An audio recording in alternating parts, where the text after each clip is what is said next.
सुख की कलियां दुख के काटे मन सबका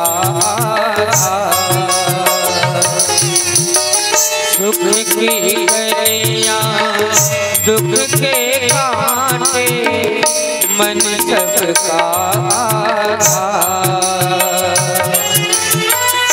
मन से कोई बात छुपे ना मन से कोई बात छुपे ना मन के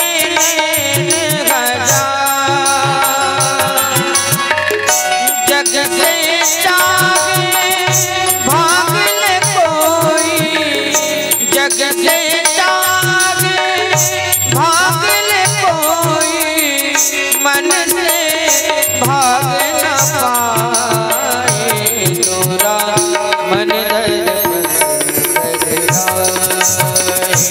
तोरा मन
तन की दौलत धन की छाया मन सबका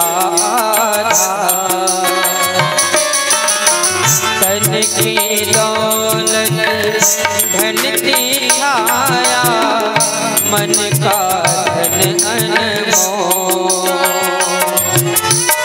तन के कारण मन के धन को तन के कारण मन के धन को मन माटी में रो मन की कदर भुलाने वाला मन की कदर भुलाने वाला हीरा जन्म गवाए तोरा मन तोरा मन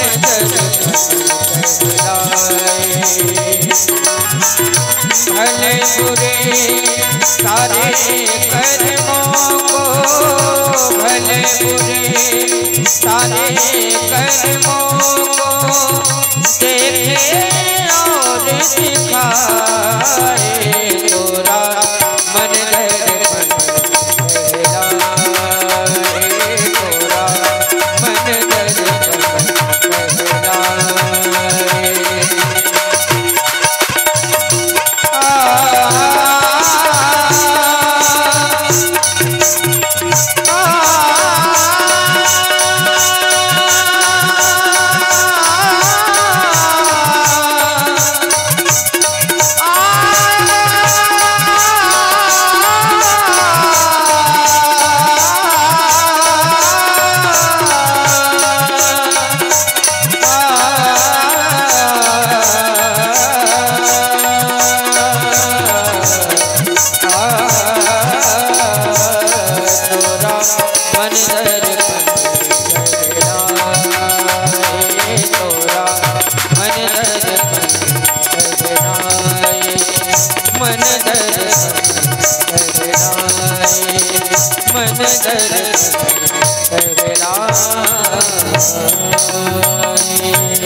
बोलिए सच्चिदानंद कंद भगवान की।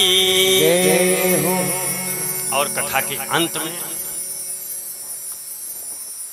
रहुगण भरत जी ने जब नरकों का वर्णन किया तो भरत जी नरकों का वर्णन कर रहे हैं और इस कथा को सुनने वाले राजा परीक्षित थर थर कांप रहे हैं। भगवान, ये जो आपने नरकों का वर्णन किया और जिन जिन कारणों से नरकों की प्राप्ति होती है, तो आपके वर्णन के मुताबिक तो हर व्यक्ति को नरक जाना ही है। इससे छुटकारा पाने का उपाय क्या है? सुखदेव जी ने जवाब दिया, राजन, छुटकारा पाने का उपाय यह है कि अगर गलती हो जाती है तो शास्त्रों में हर गलती का प्रायश्चित बताया हुआ है। गलती हो जाए तो प्रायश्चित करो। कहा, महाराज ये बात आपकी समझ में नहीं आई। मन्ने कुंजर शौचवत, जैसे हाथी को गंगा जी में स्नान कराओ और हाथी निकलेगा तो हाथी की आदत है फिर से सूंड से धूल खींचेगा और अपने ऊपर डाल लेगा। तो जैसे हाथी को जब जब नहलाओगे तब तब दो धूल अपने सिर पर, अपने शरीर पर डाल लेगा, वैसे मनुष्य कब तक पाप करता रहेगा, प्रायश्चित करता रहेगा, फिर पाप फिर प्रायश्चित।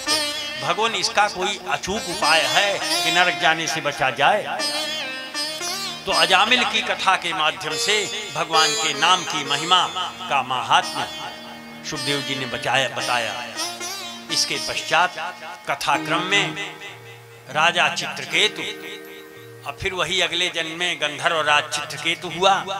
शेष जी के पास जाकर के सत्संग किया। शेष जी ने उसे गंधर्वों का राजा बनाया। पार्वती जी ने उसे शाप दिया। वही अगले जन्म में वृत्रासुर हुआ और उसे समर भूमि में भगवत प्राप्ति हुई। और अंत में मरुदगणों की कथा के साथ छठे स्कंद को सुखदेव जी ने विराम किया। और आज की कथा का अंतिम दृश्य 1-2 मिनट में देख लीजिए। दैत्यों का राजा हिरण्यकशिप अपने सिंहासन पर बैठा है और उसके सामने हाथ जोड़ करके उसका नन्हा सा बेटा प्रहलाद। हिरण्यकशिप बार बार समझा रहा है, जरा बताओ कहां है तेरा नारायण? मुझे तो कहीं नहीं दिखाई दे रहा है। प्रहलाद जी हंसते हुए बोले, पिताजी, लगता है कि आपको कोई मानसिक बीमारी हो गई है, इसलिए जो चीज हमें दिखलाई दे रही है वो आपको क्यों नहीं दिखलाई दे रही है? पितु बावरो जानत नाही कछु, हरि मेरो सबे थल में बिहरै, अवनी में आकाश में शैल में सिंधु में, मोहि में तोहि में तेज भरै, धन दास बड़ो करुणामय सो, निज भक्तन के प्रण पूर करें, यही खंभ में मोही तो दीखी परै, तुम्हें दीखी परै कि न दीखी परै। और प्रहलाद की इस बात से क्रोधावेश में आकर के हिरण्यकशिप सिंहासन से कूदा है और जिस खंभे की ओर प्रहलाद इशारा कर रहे थे उसी खंभे पर जोर का एक मुक्का लगाया है। बड़ी जबरदस्त आवाज हुई है। फनीश कान फूट गे, फनो इकट्ठ जूट गे, महान आसमान तार चंद्रभान जूट गे, सुरेश शंखधारी बार बार ही विचार ही, कहाँ भयो महान वज्रपात एक बार ही। मकान दानवान के गिरे धरा धड़ाक दे, सभापति सुवर्ण की बड़ी बनी कड़ाक। और उस खंभे से, पत्थर के उस खंभे से प्रहलाद के विश्वास ने नृसिंहदेव को प्रकट किया, और जैसे बाज किसी नन्ही सी चिड़िया को झपट ले, वैसे ही नृसिंहदेव ने हिरण्यकशिप को दबोच करके उससे प्रश्नोत्तर करते हुए, उसे निरुत्तर करते हुए उसका वध किया। और वध करने के बाद हिरण्यकशिप की छाती को फाड़ करके उसके आंतों की माला निकाल करके अपने गले में डाल करके नृसिंह भगवान दैत्यराज हिरण्यकशिप के सिंहासन पर जा विराजे। और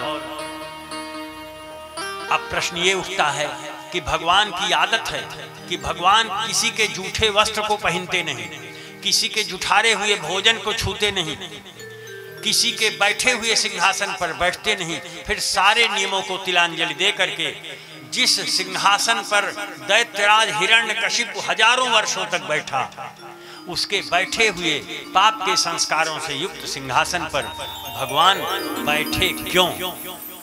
इसी के साथ इन्हीं प्रश्नों का उत्तर खोजते हुए कल की कथा